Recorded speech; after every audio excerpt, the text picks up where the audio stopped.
ଜାନୁଆରୀ 26 ବା ସାଧାରଣତନ୍ତ୍ର ଦିବସ।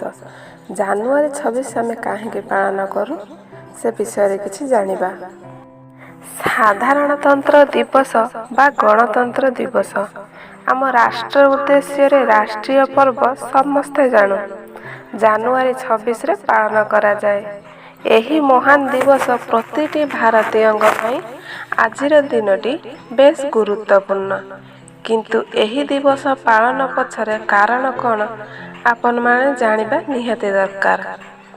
ସାରା ଦେଶରେ ପାଳନ କରିବାକୁ ଯାଉଛି ଗଣତନ୍ତ୍ର ଦିବସ। ଆମ ଭାରତ ପାଇଁ ମହାନ ଦିବସ 1950 ମସିହା ଜାନୁଆରୀ 26ରେ ଆମ ଦେଶର ସମ୍ବିଧାନ ପ୍ରଣୟନ ହୋଇଥିଲା। ବ୍ରିଟିଶ ସାମ୍ବିଧାନିକ ବ୍ୟବସ୍ଥା ଅପସାରଣ ହୋଇ ଭାରତ ଏକ ସାର୍ବଭୌମତ୍ୱ ଗଣତନ୍ତ୍ର ରାଷ୍ଟ୍ର ରୂପେ ଲିଖିତ ସାମ୍ବିଧାନିକ ବ୍ୟବସ୍ଥା କାର୍ଯ୍ୟକାରୀ କରିଥିଲା।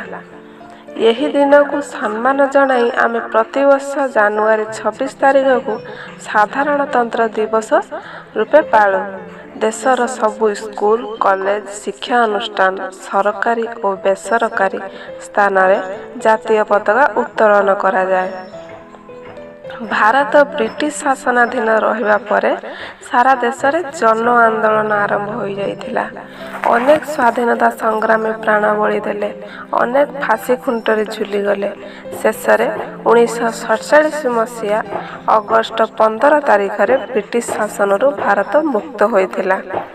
ସ୍ୱାଧୀନତା ପାଇବାର ପ୍ରାୟ 2.5 ବର୍ଷ ପରେ ଭାରତ ନିଜ ସମ୍ବିଧାନ ପ୍ରଣୟନ କରିବା ପାଇଁ ସକ୍ଷମ ହୋଇଥିଲା।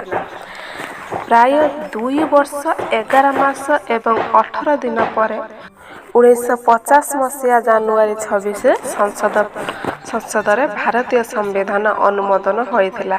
ପରେ ଭାରତୀୟ ଗଣତନ୍ତ୍ର ଗଣରାଜ୍ୟ ଭାବରେ ନିଜକୁ ଘୋଷଣା କରିଥିଲା।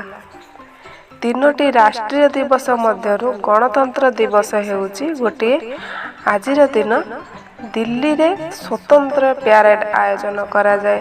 କାର୍ଯ୍ୟକାରୀ ଆରମ୍ଭରେ ମହାମହିମ ରାଷ୍ଟ୍ରପତି ପତାକା ଉତ୍ତୋଳନ କରି ଏକ ପ୍ୟାରେଡ୍ରେ ଅଭିବାଦନ ଗ୍ରହଣ କରିଥାନ୍ତି। ଦେଶ ତଥା ବିଦେଶରେ ରହୁଥିବା ଭାରତୀୟଙ୍କ ପାଇଁ ଏହି ଦିବସ ପାଳନ କରିବା ଏକ ସମ୍ମାନର ବିଷୟ। ଦେଶର ସମସ୍ତ ରାଜ୍ୟ ରାଜଧାନୀ ଗଣତନ୍ତ୍ର ଦିବସକୁ ଆନନ୍ଦ ଉଲ୍ଲାସର ସହ ପାଳନ କରନ୍ତି। ଦେଶର ରାଜଧାନୀ ନୂଆଦିଲ୍ଲୀରେ ଆଡ଼ମ୍ବର ସହକାରେ ଏହା ପାଳନ ହୋଇଥାଏ। ନୂଆଦିଲ୍ଲୀରେ ଗଣତନ୍ତ୍ର ଦିବସ ସମାରୋହ ପାଇଁ 1 ମାସ ପୂର୍ବରୁ ପ୍ରସ୍ତୁତି ଆରମ୍ଭ ହୋଇଯାଏ। ସମାରୋହର ବିଭିନ୍ନ ରାଜ୍ୟର ସଂସ୍କୃତି ପରମ୍ପରାର ଝଲକ ଦେଖିବାକୁ ମିଳିଥାଏ। ବିଭିନ୍ନ ରାଜ୍ୟ ଏବଂ ରାଷ୍ଟ୍ରୀୟ ଉଦ୍ଦେଶ୍ୟର ପ୍ରତ୍ୟାପନ ପ୍ୟାରେଡ୍ର ଭାରତୀୟ ସଂସ୍କୃତି ବିବିଧତାର ପ୍ରତିଛବି ରାଜପଥରେ ଦେଖିବାକୁ ମିଳିଥାଏ। ପ୍ୟାରେଡ୍ରେ ଭାଗ ନେଇ ଜଳ, ସ୍ଥଳ, ବାୟୁସେନାର ଯବାନମାନେ ବିଭିନ୍ନ ଦୁଃସାହସିକ କୌଶଳ ପ୍ରଦର୍ଶନ କରିଥାନ୍ତି। ଗଣତନ୍ତ୍ର ଦିବସର 3 ଦିନ ପରେ ଜାନୁଆରୀ 29ରେ ଜାତୀୟ ପତାକା ଅବତରଣ ଉତ୍ସବ ଅନୁଷ୍ଠିତ ହୋଇଥାଏ। ଅନେକ ସମୟରେ ବାହାର ଦେଶର ଅତିଥିମାନେ କାର୍ଯ୍ୟକ୍ରମରେ ସାମିଲ ହୁଅନ୍ତି। ସାରା ଭାରତରେ ଆମେ ସ୍ୱାଧୀନତା ଦିବସ ପାଳନ କରିଥାଉ। ଠିକ୍ ସେହିପରି ଜାନୁଆରୀ 26 ଆମେ ସାଧାରଣତନ୍ତ୍ର ଦିବସ ଭାବେ ପାଳନ କରିଥାଉ। ଦିଲ୍ଲୀର ଲାଲକିଲ୍ଲାଠାରେ ଭାରତର ରାଷ୍ଟ୍ରପତି ଜାତୀୟ ପତାକା ଉତ୍ତୋଳନ କରିଥାନ୍ତି। ଏହାପରେ ଅଭିବାଦନ ଗ୍ରହଣ କରନ୍ତି ରାଷ୍ଟ୍ରପତି, ମନ୍ତ୍ରୀ, ଉପରାଷ୍ଟ୍ରପତିଙ୍କ ସମେତ ଅନେକ ମନ୍ତ୍ରୀ ଉପସ୍ଥିତ ରହିଥାନ୍ତି। ସାରା ବିଶ୍ୱରେ ଗଣତନ୍ତ୍ର ଏକ ବିଶାଳ ଗଣତନ୍ତ୍ରର ଆଖ୍ୟା ପାଇଛି।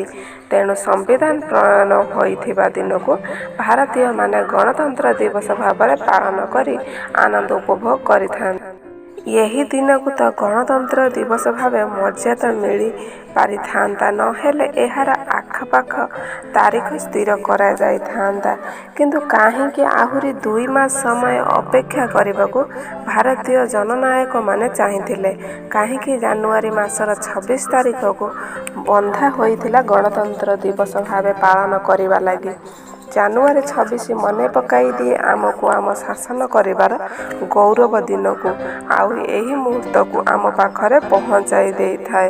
ଅସଂଖ୍ୟ ବଳିଦାନଙ୍କୁ ଯେଉଁ ତ୍ରିରଙ୍ଗାକୁ ନେଇ ଭାରତୀୟ ହେବାର ଗର୍ବ ଅନୁଭବ କରୁଛୁ, ତାହାର ଇତିହାସ ଏହି ଦିନ ଭାରତ ସମ୍ବିଧାନ କାର୍ଯ୍ୟକାରୀ ହୋଇଥିଲା, ଯାହାକୁ ପ୍ରସ୍ତୁତ କରିଥିଲେ ଡକ୍ଟର ଭୀମରାଓ ଆମ୍ବେଦକର। କିନ୍ତୁ ଏହି ଦିନ ଖାଲି ସମ୍ବିଧାନ କାର୍ଯ୍ୟକାରୀ ହେବାର ମୁହୂର୍ତ୍ତ ନଥିଲା, ବରଂ ଏହାରି ପଛର ବିଭିନ୍ନ ସଂଗ୍ରାମର ଏକ ବଡ଼ ଇତିହାସ ତଥା ସ୍ମରଣୀୟ ମୁହୂର୍ତ୍ତର କାହାଣୀ ଲୁଚି ରହିଛି।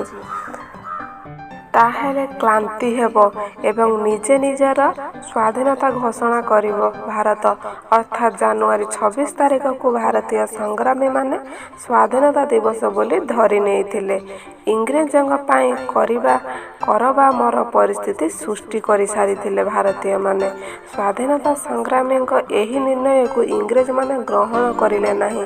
ଫଳ ସଂଗ୍ରାମୀମାନଙ୍କ ମନରେ ବିଦ୍ରୋହର ବହ୍ନି ଅଧିକ ପ୍ରଜ୍ୱଳିତ ହେଲା। ନିଜର କଥାରେ ଅଟଳ ରହି ଜବାହରଲାଲ ନେହେରୁ ଉତ୍ତର ପଶ୍ଚିମ ଭାରତୀୟ ସମେତ ଏବଂ ପୂର୍ବ ପାକିସ୍ତାନ ସଂଲଗ୍ନ ଅଞ୍ଚଳ ଦେଇ ଯାଇଥିବା ରାବି ନଦୀ କୂଳରେ ଭାରତୀୟ ଜାତୀୟ ପତାକା ଉତ୍ତୋଳନ କରିଥିଲେ। ଏହା ସହ ଭାରତକୁ ସ୍ୱତନ୍ତ୍ର ବୋଲି ଘୋଷଣା କରିଥିଲେ। ଇଂରେଜମାନଙ୍କଠାରୁ ଯଥାଶୀଘ୍ର ଆଜାଦ ନେବେ ବୋଲି ଚେତାବନୀ ବି ଦେଇଥିଲେ। ନେହେରୁ ଏବଂ ଅନେକ ସଂଗ୍ରାମୀଙ୍କ ଏହି ନିର୍ଣ୍ଣୟ ଏତେ ଦୃଢ଼ ହୋଇଥିଲା ଯେ ଏହା ଦେଶର ପ୍ରତ୍ୟେକ ସହର ଓ ଗାଁ ଗହଳିକୁ ଯାଇଥିଲା ଓ ଶେଷରେ ଇଂରେଜ ଆମ ଦେଶ ଛାଡ଼ିବାକୁ ବାଧ୍ୟ ହୋଇଥିଲେ। 1947 ମସିହା ଅଗଷ୍ଟ 15 ତାରିଖରେ ଆମ ଦେଶ ସ୍ୱାଧୀନ ବୋଲି ଘୋଷଣା କରି ଆମ ହାତର ଶାସନ ବ୍ୟବସ୍ଥାକୁ ସ୍ଥାନାନ୍ତରଣ କରିବା ଲାଗି ଇଂରେଜ ପାର୍ଲିଆମେଣ୍ଟ ନିଷ୍ପତ୍ତି ନେଲେ। ରାବି ନଦୀ କୂଳରେ ପ୍ରତିଜ୍ଞାକୁ ରକ୍ଷା କରିବା ତଥା ସ୍ମରଣୀୟ କରିବା ଲାଗି ଭାରତ ସମ୍ବିଧାନ ନିର୍ଣ୍ଣୟକୁ ଅପେକ୍ଷା କଲେ ସେହି ଶୁଭ ଦିନକୁ, ଯାହା ସମ୍ବିଧାନ ଗ୍ରହଣର 2 ମାସ ପରେ ଆସିଲା। ଆମେ ତାକୁ ଜାନୁଆରୀ 26 ବା ସାଧାରଣତନ୍ତ୍ର ଦିବସ ରୂପେ ପାଳନ କରିଥାଉ।